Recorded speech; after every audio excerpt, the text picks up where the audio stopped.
Hey everybody, we're back. Tailgaters. I'm Bruce with Daryl, Marcus. Boy, I was surprised, you guys. I thought the Cowboys were out of it. I thought we are going to go back today, and Marcus is going to use that word, stick a fork in it. But all of a sudden, Philadelphia loses. But before I continue and ask you what you think, what do you think of my hat? This is a Mean Green hat from back in the day when Mean Joe Green played. So you couldn't make fun of him if he wore this hat, right? Who'd make fun of Mean Joe Green wearing this hat?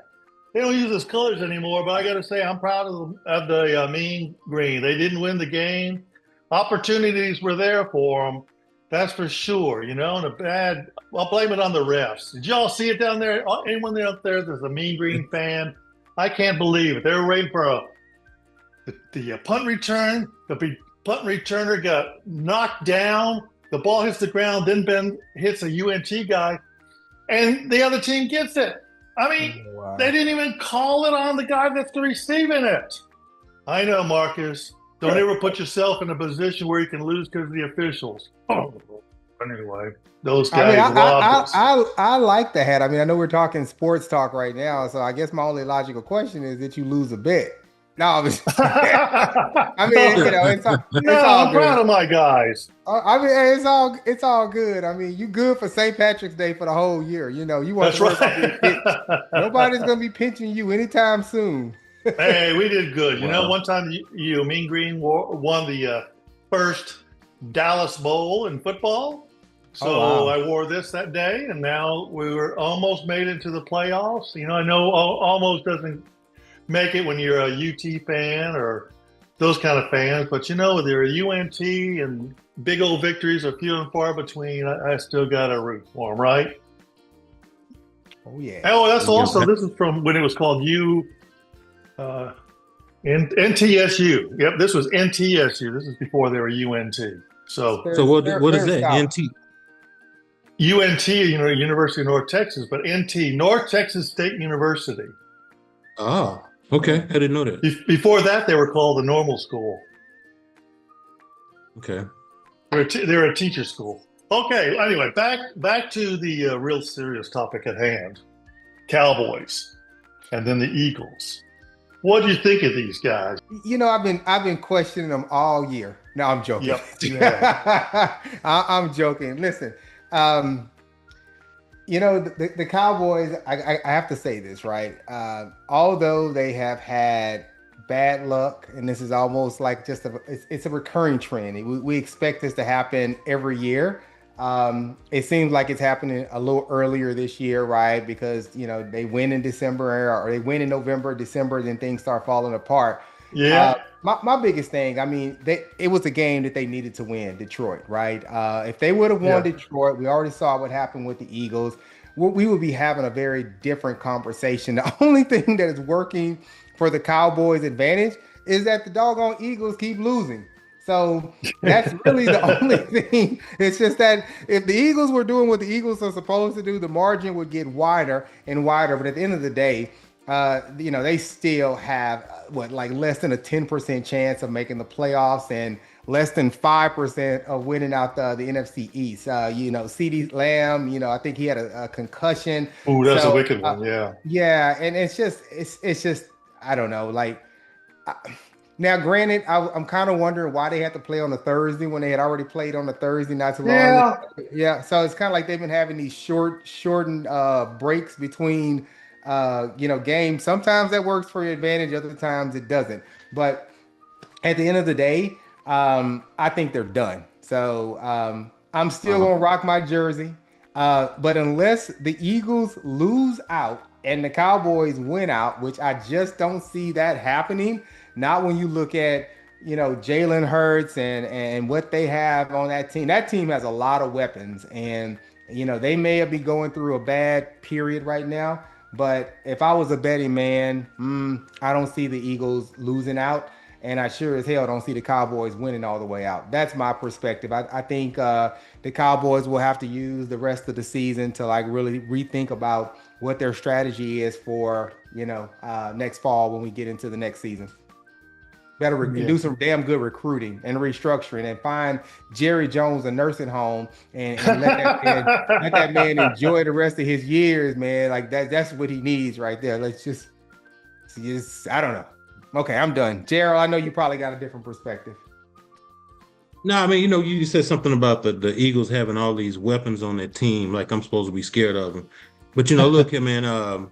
Man, if I have a gun, really I don't. But if I had one, if I had a gun, okay, and someone broke into my place right now, bruh, I would be rolling the dice on whether or not I could shoot them because I don't know how to use it.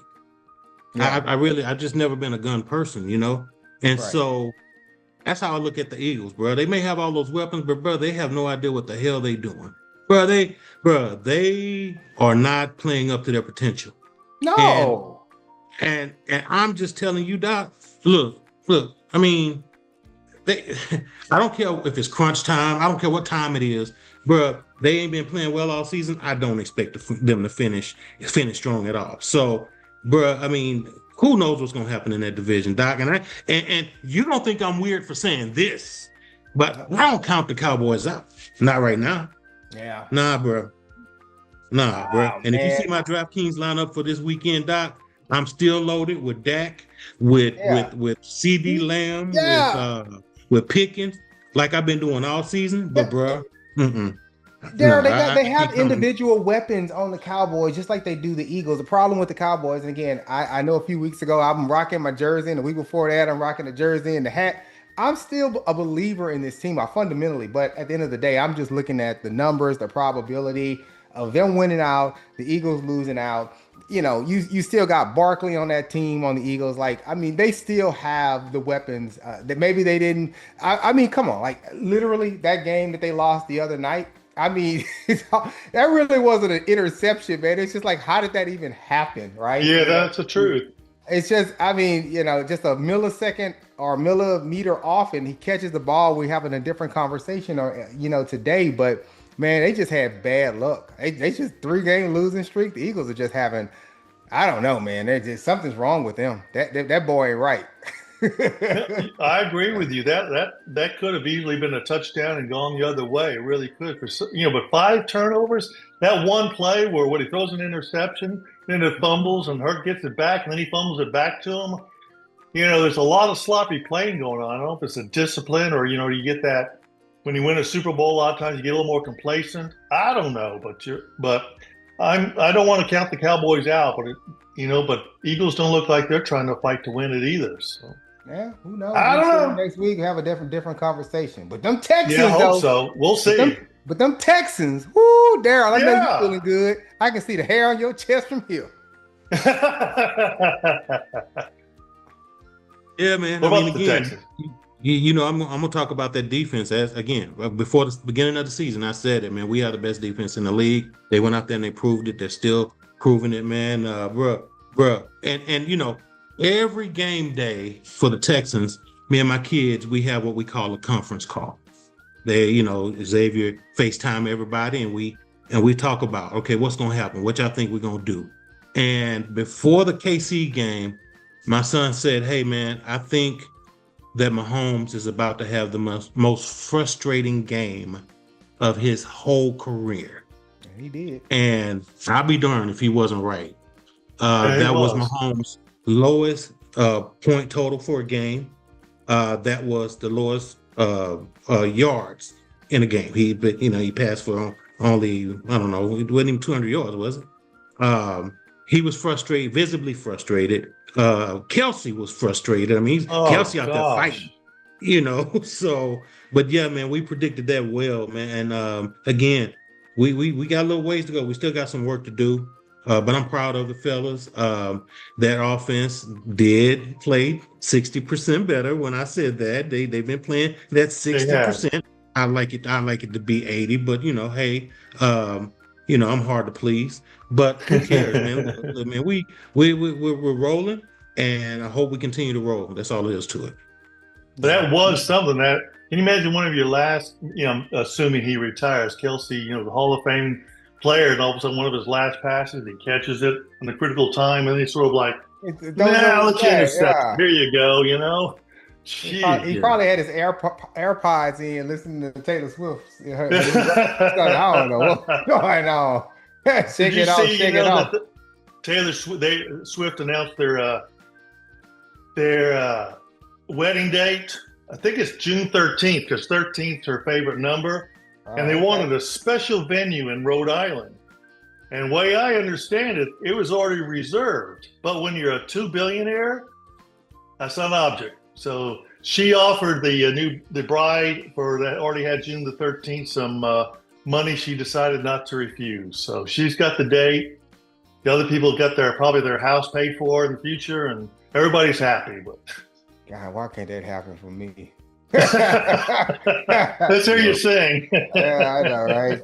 I need some of that I need some of that Taylor Swift money. Listen, Travis Kelce ain't worried about nothing. He over there just stacking the playbook, man. He's just like, hey, okay, we're gonna buy this when I retire. We're gonna buy this. I think that they're taking so long to come up with their wedding because that prenup, that's gotta be. That has gotta be some document. That's like. Yeah, it's a whole one of them old school filing cabinets. Yeah. It's got all different types of letters, like A through F. It's got drawers, like all types of stipulations. If you're not home by 11:37 on any given night, I'm gonna write a song about you. Anyway, but no, hey, listen, Derek, congratulations, man. Not only did the Houston's continue their win streak, but I mean. They ended the Kansas City Chiefs, they're 9 years at the top of the AFC West. I mean, they basically they literally put the nail in the coffin of what was a dynasty, and so there's different plateaus of the dynasty, right? The Chiefs had a 9-year run as the AFC West region, champions, and that's done. Put a fork in it. Wow. And then the Patriots, I'm going to bring them up again. Got to bring them up because my daughter-in-law loves them. And between them and the Broncos, they're looking good. What? And the Broncos, man, they're just. Oh, Broncos looking good too. Yeah. Yeah, this AFC Championship game might be the best of the better than the Super Bowl, maybe. We'll see. Oh yeah. The NFC is I'm trying to think of. They're not functioning cohesively. Maybe that's what the NFC stands for right now. They're not. It's like no one really wants it. Yeah. Well, I just wondered. A big thing too. If Cowboys can somehow win it all. I'm thinking Jerry Jones would retire. If he could get another Super Bowl somehow, that's like I'm leaving on top. He just can't get there anymore. What about those Seahawks, man? They don't look bad either, though, right? No, they don't, do they? You're right. I forget about that team up there. The Rams and the Seahawks, both 10-3 in the NFC West. I mean, man, my son Jaden, who's been on this the podcast, tailgating here with us a couple of times, like that's so he's been bucking around. I'm about to knock him out. He say, Dad, what about them Cowboys? Seahawks, they doing what they need to do. I'm like, okay, whatever. I feel you. Well, maybe when we do the.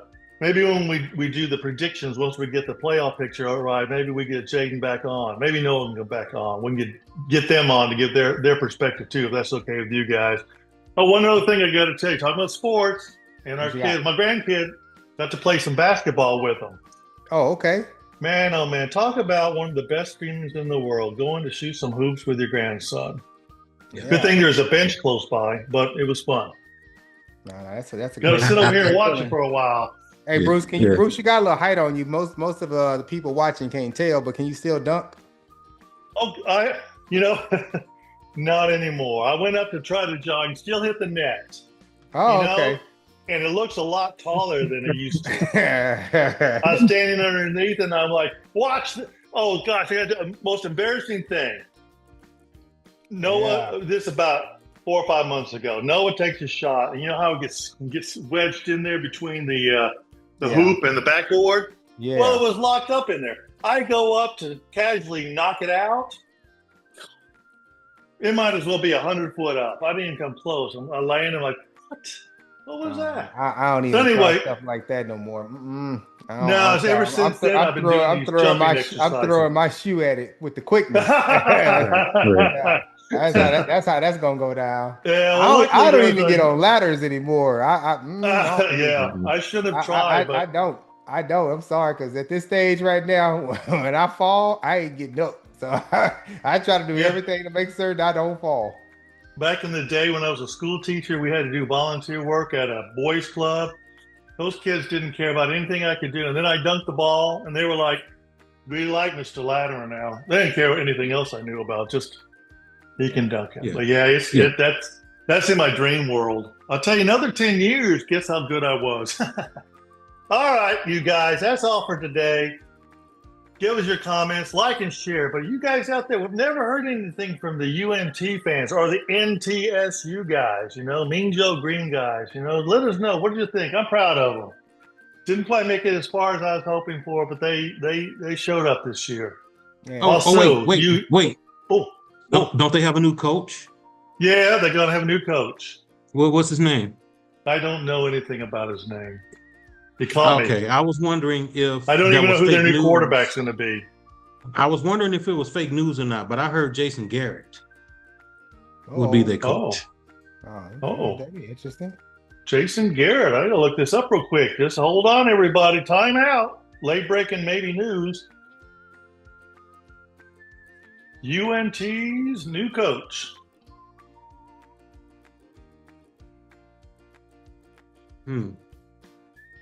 Yeah, I think that might be fake news.